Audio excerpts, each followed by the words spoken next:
किस बहुजन समाज ने बहन जी को नकार दिया? आज भी बहुजन समाज बहन जी के पीछे जान देने को तैयार है।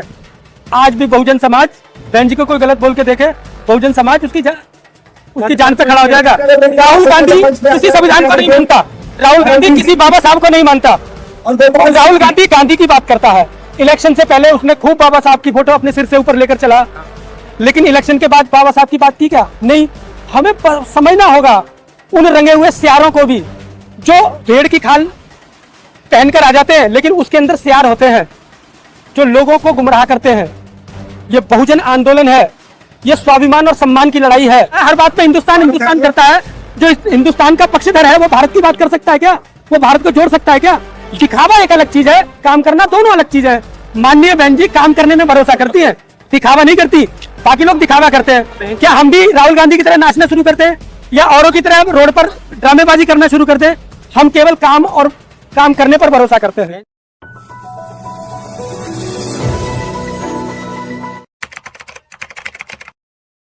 प्रदेश में हमारी 4 बार सरकार बनी तो हमने जीरो बैलेंस पे दाखिले दिए। कोई भी कोर्स था हमने जीरो बैलेंस पे दाखिले दिए। हमने बहुत सारी नौकरियां दी, हमने कई हॉस्पिटल बनवाए, कई यूनिवर्सिटियां बनवाई और एक भी दंगा उत्तर प्रदेश के अंदर नहीं होने दिया। कानून जो है किसी भी बहन बेटी के साथ बदतमीजी नहीं होने दी। प्लीज जब आप जानते हैं कि हम इस देश में गलत चीजों को रोकने वाली शासन सत्ता में आने के लिए शासन सत्ता में आने के लिए हम गलत सुन रहे हैं तो हम सही रास्ते से संविधान पर भरोसा करके अपनी सरकार बनाएंगे।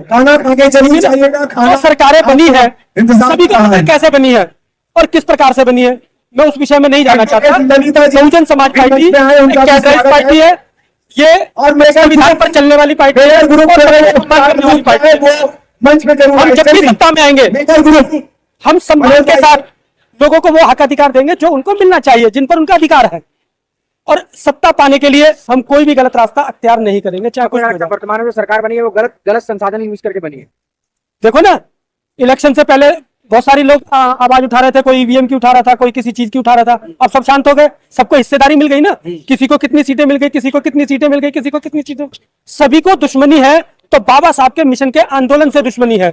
और बाबा साहब के मिशन का आंदोलन इस देश के अंदर केवल बहुजन समाज पार्टी चलाती है। लेकिन राहुल गांधी तो है वो तो राहुल गांधी किसी संविधान को नहीं मानता, राहुल गांधी किसी बाबा साहब को नहीं मानता।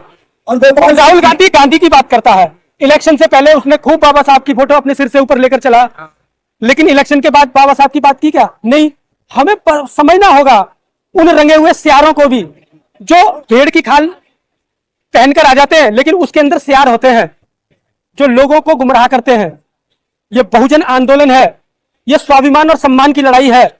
जब स्वाभिमान और सम्मान सबको देना है तो सम्मान के साथ लड़ी जाएगी, बेईमानी के साथ नहीं लड़ी जाएगी। हम सबको, इस देश के लोगों को जिसको स्वाभिमान सम्मान समझ में आता है उन सबको एकजुट होकर लड़ना पड़ेगा। लेकिन बहुजन समाज पार्टी की एक भी सीट नहीं आई। देखिए, मैंने अभी थोड़ी देर पहले भी बताया कि बहुजन आंदोलन ये सीटों की लड़ाई का आंदोलन नहीं है। बहुजन आंदोलन एमएलए एमपी बनाने का आंदोलन नहीं है। बहुजन आंदोलन इस देश के अंदर गैर बराबरी को खत्म करके समता मूलक समाज की स्थापना करने का आंदोलन है। हम इस मिशन को ठीक ठीक समझ लें। देश जब से आजाद हुआ है 1947 से पहले कितने एमएलए बने, कितनों को याद है? कितने एमपी बने, कितनों को याद है?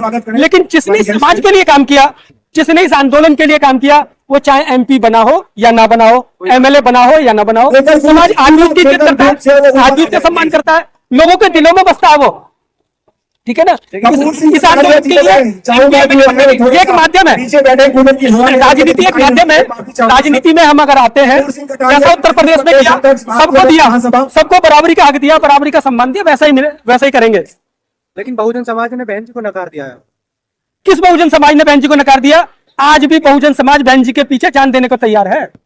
आज भी बहुजन समाज बहन जी को कोई गलत बोल के देखे, बहुजन समाज उसकी जान पे खड़ा हो जाएगा। टॉयलेट जाके साफ करिए। किसने कहा? केटीआर ने कहा टॉयलेट जाके साफ करिए। उसके बाद केकेआर ने माफी भी मांगी। अगर आपको मालूम ना हो तो बंद कमरे में किसी का बोल देना एक अलग बात है, उसके बाद पब्लिक के बीच में जाकर माफी मांगना। केकेआर है क्या? कोई भी नाचने वाला, कोई भी बेकार व्यक्ति, कोई भी किसी के बारे में अपशब्द बोल देगा। माननीय बहन जी इस देश का गौरव है, बाबा साहब इस देश का गौरव है।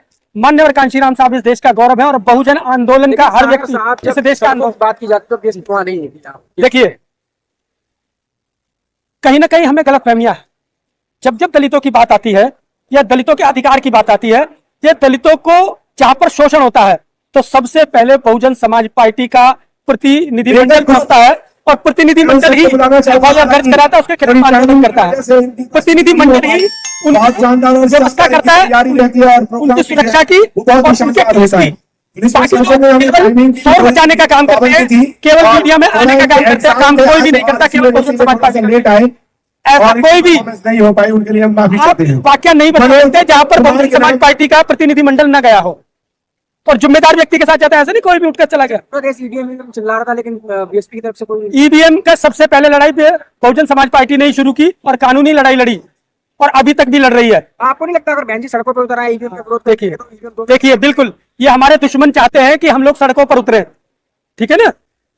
हमारे महापुरुषों ने हमें समझाया, बाबा साहब हमें समझा कर गए, मान्यवर कांशीराम साहब ने भी हमें समझाया है कि हम दबे कुचले गरीब लोग हैं। अगर हम जिस दिन काम नहीं करते उस दिन हमारे घर का चूल्हा नहीं जलता। हम सुबह काम करते तब शाम को हमारे घर का चूल्हा जलता है। अगर हम और बाबा साहब ने कहा था कि राजनीतिक सत्ता वो मास्टर चाबी है जिससे सभी प्रकार के ताले खुल जाते हैं, कि रोडों पर आकर हमें हक अधिकार नहीं मिलेंगे।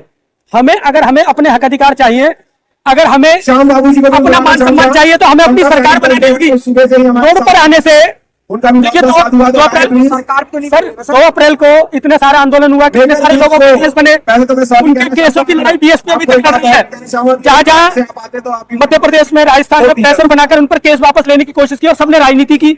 लोगों ने उन युवाओं को गुमराह करके इंसान की वजह से जेल बनाकर राजनीति की, लेकिन बहुजन समाज पार्टी ने युवाओं को साइड में रखकर उनके मान सम्मान को बचाकर परफॉर्मेंस नहीं हो पाई। आगे बढ़ाने का काम किया।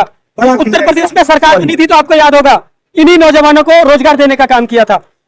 तो देखिए, अगर हमारा नौजवान सुरक्षित होगा तभी वो हमारे भविष्य की सुरक्षा कर पाएगा ना। हम दूसरों की तरह उसे रोड पर ले आए और फिर वो थानों के चक्कर काटे, कोर्ट के चक्कर काटे।